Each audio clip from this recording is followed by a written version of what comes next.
हमारे उत्तराखंड बुलेटिन में आप सभी का स्वागत है। मैं हूं आपके साथ निशा शर्मा। आइए खबरों की शुरुआत करते हैं हरिद्वार से। प्रेमनगर फ्लाईओवर पर हुए भीषण सड़क हादसे में अब तक 3 लोगों की मौत हो चुकी है। हादसे में कार चालक अर्पित और मजदूर राजू राय की मौके पर ही मौत हो गई।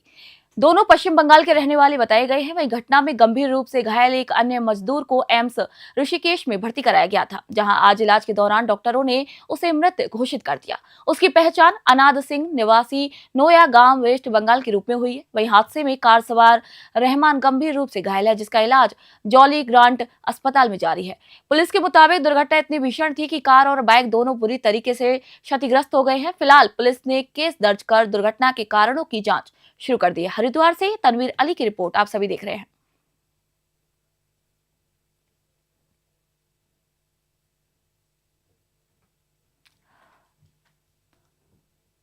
और अगली खबर हरिद्वार से, जहां पर यूनेस्को द्वारा दीपावली को अमूर्त सांस्कृतिक विरासत सूची में शामिल किए जाने पर हरिद्वार के साधु संतों ने गहरी प्रसन्नता व्यक्त की है। हिंदू रक्षा सेवा के अध्यक्ष प्रबोधानंद गिरी महाराज ने कहा कि दीपावली केवल एक उत्सव नहीं बल्कि अंधकार से प्रकाश की ओर, अज्ञान से ज्ञान की यात्रा का एक प्रतीक है। उन्होंने इस निर्णय को भारत की ऐतिहासिक उपलब्धि भी बताया है। महामंडलेश्वर रूपेंद्र प्रकाश ने भी वैश्विक स्तर पर मिले इस सम्मान को भारत के विश्व गुरु बनने की दिशा में महत्वपूर्ण कदम बताया है।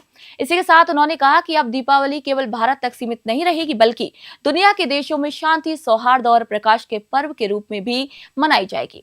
संत समाज का कहना है कि यूनेस्को की ये मान्यता भारत की सनातन परंपराओं की वैश्विक प्रतिष्ठा को और भी मजबूत करेगा, साथ ही भारतीय सांस्कृतिक मूल्यों के संदेश को विश्व भर में फैलाने का मार्ग भी प्रशस्त करेगी। हरिद्वार से तनवीर अली की रिपोर्ट। दीपावली को वैश्विक रूप से मनाने के लिए पूरा विश्व वसुधैव कुटुंबकम की भावना से हम सब देखते हैं और दीपावली पूरे समाज में एक वैश्विक त्योहार बनकर उभरा है। मैं समस्त सनातन धर्मावलंबियों को इसके लिए शुभकामनाएं देता हूं, बधाई देता हूं कि हम सब मिलकर पर्यावरण को संतुलित रखते हुए और जो हमारा संदेश है सर्वे भवन्तु सुखिनः का, दीप ज्योतिर नमोस्तुते का, अस्तो मां सद्गमय का, ये संपूर्ण संसार में जाना चाहिए। हम सब बहुत ही भाग्यशाली है कि ये दीपोत्सव पूरे विश्व के लिए एक प्रकाश पुंज के रूप में पूरे संसार को एक ज्योति दिखाने का काम करता है। दीपावली का पर्व अंधकार से प्रकाश की ओर जाने का संदेश देता है और पूरे विश्व को अंधकार से प्रकाश की ओर जाने की इच्छा और अपेक्षा रहती है। तो यह सभी समाज के लोगों को मिलकर के यह संदेश को जन जन तक पहुंचाना चाहिए और ये सभी समाज की जिम्मेदारी है। उसमें एक साधु संत भी एक समाज का अंग है। वो साधु समाज कोई समाज से अलग नहीं है, वो भी एक अंग है। समाज बहुत बड़ा विशाल है और उसके एक साधु संत दोनों की जिम्मेदारी है। दोनों को अलग अलग नहीं किया जा सकता, समस्त समाज की जिम्मेदारी है।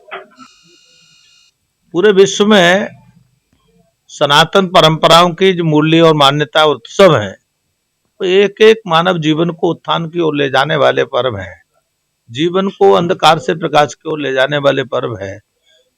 जीवन दीपावली को वैश्विक रूप से मनाने के हरिद्वार में पूर्व मुख्यमंत्री हरीश रावत ने वोट चोरी गद्दी छोड़ो महारैली की तैयारी बैठक में भाग लेकर सत्ता और चुनाव आयोग पर सीधे निशाना साधा। उन्होंने कहा कि ये लड़ाई सिर्फ चुनाव की नहीं बल्कि लोकतंत्र और वोट के अधिकार को बचाने का एक संघर्ष बन चुका है। रावत ने आरोप लगाया कि सत्ता पक्ष चुनाव आयोग के साथ मिलकर बड़े पैमाने पर वोट चोरी कर रही है।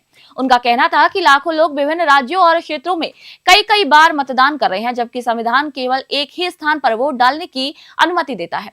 रावत ने यह भी कहा कि जहां गरीब, दलित और अल्पसंख्यक के वोट अधिक हैं, वहां पर चुनाव आयोग द्वारा वोट काटे जा रहे हैं। उनका संघर्ष इन कटते हुए वोटों को रोकने और फर्जीवाड़े पर लगाम लगाने का है। वहीं हरिद्वार से तनवीर अली की रिपोर्ट।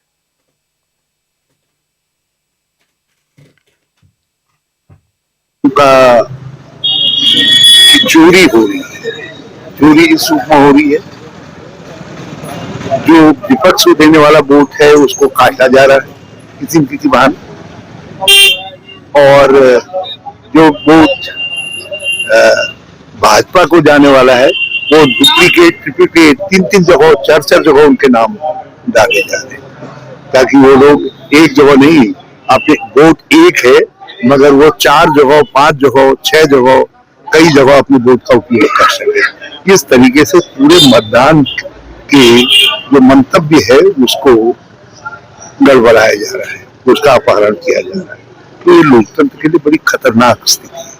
एक वोट का अधिकार बड़ा पवित्र अधिकार है, मगर एक ही वोट का अधिकार, एक व्यक्ति उत्तराखंड में भी वोट डाल रहा है, बिहार में भी डाल रहा है, मध्य प्रदेश में भी डाल रहा है, महाराष्ट्र में भी डाल रहा है, ये स्वीकार्य नहीं।